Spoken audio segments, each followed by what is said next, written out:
भाई, welcome to my YouTube channel. और हम कर रहे हैं कक्षा 10वीं का गणित। और हम करेंगे आज चैप्टर 4 द्विघात बहुपद।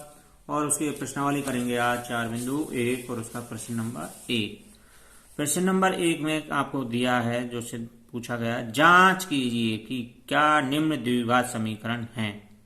आपको ये सवाल दिए गए हैं, इनसे आपको बताना है कि कौन कौन से जो सवाल हैं, क्वेश्चन हैं, वो द्विघात समीकरण है। अब द्विघात समीकरण होने के लिए क्या शर्त होनी चाहिए, तो जो चैप्टर है उसका नाम भी यही है, द्विघात समीकरण। तो द्विघात समीकरण होने के लिए नाम से ही पता चल जाता है कि ये लिखा हुआ चैप्टर का नाम द्विघात समीकरण।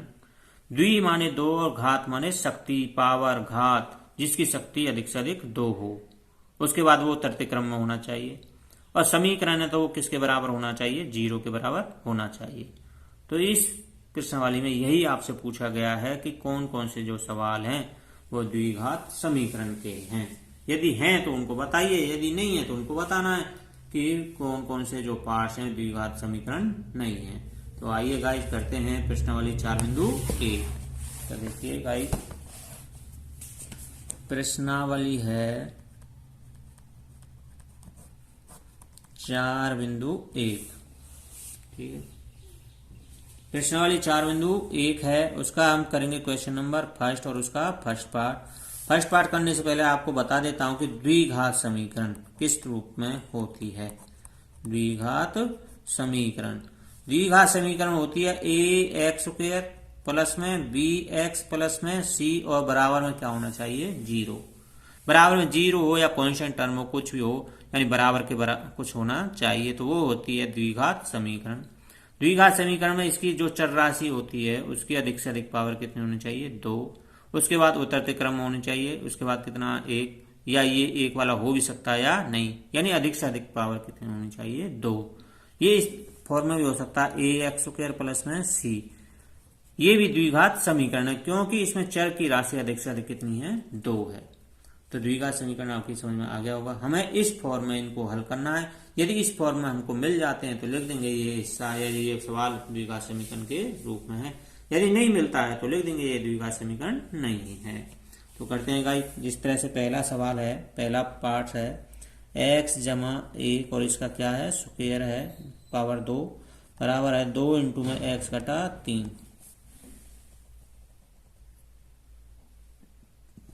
तो देखिए, सबसे पहले आपको इस ब्रैकेट को खोलना होगा।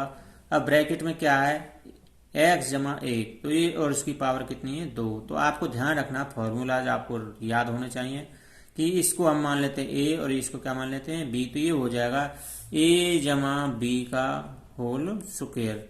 अब ये किसके बराबर होता है, a² प्लस में b² प्लस में 2ab, इसके बराबर होता है। तो इसको हमको इस फॉर्मूला के रूप से खोलना है। इसको a मान लिया, इसको b, तो क्या होता है a²। पहले x है तो a माना है तो इसका x का स्क्वायर हो जाएगा। जमा में b क्या माना, 1, तो इसका स्क्वायर हो जाएगा। जमा में 2 इंटू में a क्या है, x, और b क्या है, 1, ये हो गया। बराबर में 2 की अंदर से गुना कर देना है। 2 की x से गुना करूंगा तो क्या हो जाएगा, 2x। 2 की इससे करूंगा तो घटा का 6 हो जाएगा। करना है भाई, x की पावर 2 है तो कितना होगा, x की पावर 2। 1 की पावर 2 है, 1 को चाहे कितनी बार गुना करो, जमा कर, घटा करो, वो बात अलग है। पर यहाँ पर शक्ति कितनी है, 2, तो गुना करेंगे तो जितनी बार आप गुना करोगे उत्तर कितना आएगा, 1 ही आएगा।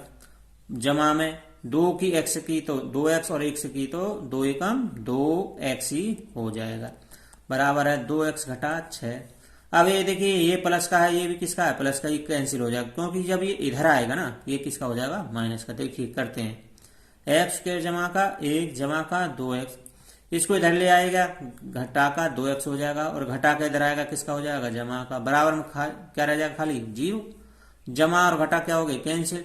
अब आपके पास क्या बचा, x², 1 और 6 कितने हो गए, 7। तो ये बराबर में क्या रह गया, 0। अब ये देखिए क्या द्विघात समीकरण है क्योंकि मैंने आपको बताया था कि ax² प्लस c की फॉर्म में भी हो सकता है। यहाँ पर जो चर राशि उसकी अधिकतम पावर कितनी है, 2। उसके बाद आए वो जरूरी नहीं है उतरते क्रम में आपको मिल जाए, परंतु यहाँ पर अधिक से अधिक पावर कितनी हो गई है, 2। तो इसलिए द्विघात समीकरण है। तो यहां पर लिखेंगे ये है द्विघात समीकरण है। वैसे ये पार्ट्स आपका यहीं पर समाप्त हो गया है। तो इस प्रकार आप सारे पार्ट्स भी कर सकते हो। अगर किसी को किसी समस्या है तो मुझे कमेंट कर सकता है, मैं उसकी वीडियो बना दूंगा। मैं इसमें जो डिफिकल्ट पार्ट्स है आपके सामने उसको बताता हूं करके कि वो कौन सा है। इसमें पार्ट्स आपके सामने आएगा 7th और 8th। तो मैं यहाँ पर 7th पार्ट इसका कर रहा हूँ।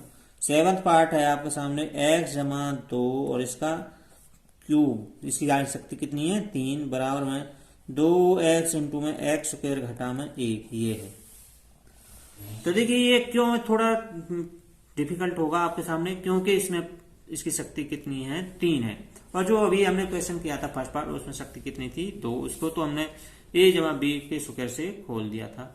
तो इसी प्रकार इसको खोल देंगे। अब इसमें कौन सा फॉर्मूला लगेगा, इसमें फॉर्मूला लगेगा a प्लस बी का क्यूब। ये फॉर्मूला तो आपको याद करने ही पड़ेंगे। तो ये किसके बराबर होता है a cube plus b cube plus में 3ab इंटू में a प्लस में b, इसके बराबर होता है। तो देखिएगा यहां पर आपको ये क्या मिल गया a और ये क्या मिल गया b, इसको a और b के इस फॉर्मूला से खोल दीजिए। तो क्या होगा a क्यूब यानी x का क्यूब होगा प्लस में b का क्यूब यानी 2 का क्यूब होगा, घन, क्यूब माने घन, प्लस में 3ab, a क्या माना आपने x, b क्या माना 2, ये आपस में गुना होते हैं, इनटू में a प्लस b यानी x जमा 2, ये हो गया खुल गया। अब इसको खोलना बराबर को, 2x के अंदर गुना करूंगा तो कितना हो जाएगा 2x की, जब 2 से करूंगा तो इसकी शक्ति कितनी है भाई 1। जब गुना करते हैं चर राशि की शक्तियां आपस में जुड़ जाती हैं जब एक जैसे चर हों। तो 2 रे कितना हो जाएगा 3, तो x की पावर कितना हो जाएगा 3। 2x की अब इससे करूंगा तो माइनस का 2x हो जाएगा। खोलिए, x की पावर 3 है तो कितना हो जाएगा x की पावर 3 प्लस में 2 की पावर 3 है, 2 के बार गुना होगा 3 बार, तो 2 दूनी 4, 4 दूनी 8 हो जाएगा, प्लस में 2 तिया 6x हो जाएगा। इनटू में अभी तो ये चल ही रहा है x जमा 2 बराबर में 2x की 3 घटा में 2x। आगे करते हैं x क्यूब प्लस में 8 प्लस में 6x की, इससे करूंगा गुना है इनके बीच में निशान, तो 6x के x से करूंगा तो क्या हो जाएगा 6x स्क्वायर प्लस में 6 दूनी 12x हो जाएगा, x साथ में लगेगा, बराबर में क्या चल रहा है 2x की 3 घटा में 2x। अब इसको सभी को इधर ले आइए, तो x की 3 प्लस में उतरते क्रम में लिख लेते हैं 6x स्क्वायर प्लस का 12x, ठीक है जी, और ये प्लस का 8। अब इसको इधर लाएंगे तो माइनस का 2x की 3 हो जाएगा, माइनस का इधर आएगा तो प्लस का 2x हो जाएगा, बराबर में क्या रह जाएगी आपके पास 0। अब ये जमा का और ये घटा का, देखिए इनकी चर भी एक जैसी हैं, पावर भी एक जैसी हैं, तो ये जमा घटा हो सकते हैं। जमा घटा घटा हो जाएगा, घटा का चिन्ह लगेगा क्योंकि घटा की संख्या कांस्टेंट टर्म ज्यादा है। 2x की 3 में से 1x की 3 जाएगा तो क्या हो जाएगा 1x की 3। x स्क्वायर यहाँ है और तो है ही नहीं, तो इसको ऐसा ही लिख लेंगे 6x स्क्वायर, ये x ये भी x, 12 जमा का ये भी जमा का, तो 12 2 कितने हो गए 14x, ये अलग है ही, बराबर में 0। अब ये क्या द्विघात समीकरण है, तो देखिएगा ये द्विघात समीकरण नहीं है, क्योंकि इसमें चर की राशि अधिकतम कितनी आई हुई है 3 आई हुई है, और हमें द्विघात समीकरण होने के लिए उसकी अधिकतम पावर कितनी होनी चाहिए 2 से ज्यादा नहीं होनी चाहिए। पर इसमें जो चर है x, उसकी पावर कितनी हो गई 3, तो ये द्विघात समीकरण नहीं है, तो ये लिख देंगे यह द्विघात समीकरण नहीं है। तो ये इस तरह से आपका ये क्वेश्चन फर्स्ट और उसका 7th पार्ट भी हो गया है। और यदि आपने अभी तक मेरा चैनल सब्सक्राइब नहीं किया तो सब्सक्राइब कीजिए, बेल आइकन पर को क्लिक कीजिए, लाइक कीजिए और शेयर कीजिए। इसी प्रकार क्वेश्चन 8 है, उसमें जो दिया हुआ है वो आपको कर लेना, मैं समझा देता हूं आपको। x की 3 जमा घटा का 4x स्क्वायर घटा का x जमा का 1 बराबर है x घटा में 2 और इसका क्या है क्यूब।